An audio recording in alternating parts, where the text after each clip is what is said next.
Okay, so we are going to be setting up proportions, and proportions is just when we use the box. So proportion is just two equal ratios, and we can use the box to solve these problems. So where it says proportion is where you're setting up your box.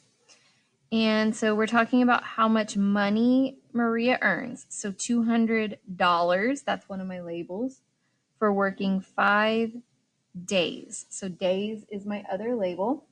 And we want to know how much, and when it says how much, it's talking about how much money she would make for working 3 days. So remember that in this section right here, you need to be starting with the two numbers that are together in the problem. So we notice that 200 and 5 are in the same sentence. 3 is in a totally different sentence, so we're not going to start with that. So it's $200 for 5 days. And then the 3 is days. So use your label there. That needs to go right there. Once you have your numbers, you can cover up your diagonals. You know you're going to be starting your relationship with the 5. I could go from the 5 to the 3, but there's nothing I can divide 5 by that's going to give me 3. So that means I need to be going this way, and it's getting bigger. So I know I'm going to multiply by something. Now, I'm not going to tell y'all what to multiply by, but I do want to say if I were to cover up that 0 right there, I think you could tell me what to multiply 5 by to get 20. So think in your head what that is. 5 times something equals 20. If you were to add a 0 to whatever that was, then 5 times that number with a 0 on it is going to equal 200. And then whatever you do, you should be also doing the same thing to the 3, and that's going to give you your final answer.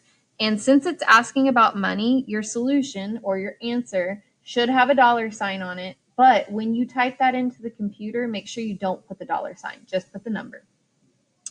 Okay, there's one more that I want to look at here. It says Aaron plays 48 games during baseball season.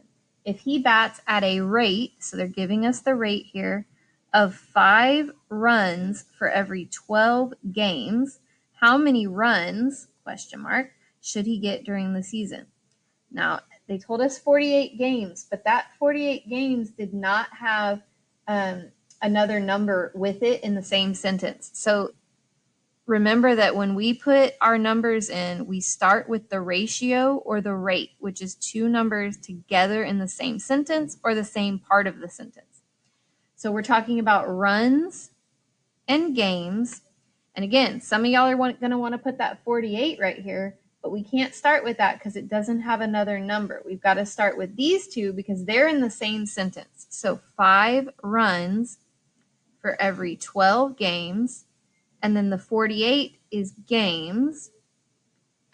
If I cover up my diagonals, I know I'm going to start my relationship with the 12. There's nothing I can divide 12 by to get 5, but there is something I can multiply 12 by to get 48. So figure out what could you multiply 12 by to get 48, and then do the same thing over here. And whatever you get as your answer, you should have a number. And then it was asking about runs, so it should say blank number of runs. Okay, there is one last thing. I'm not going to work any more problems or set up any more problems, but I want to talk about these two numbers, $3 and $2. And remember, it says $3 is the same as $3. So when you put those in the box, don't put a 0.00 on the end. Just put the 3 and the 2. Okay, and if you have any questions, raise your hand for help or use your notes, and I think you'll do great.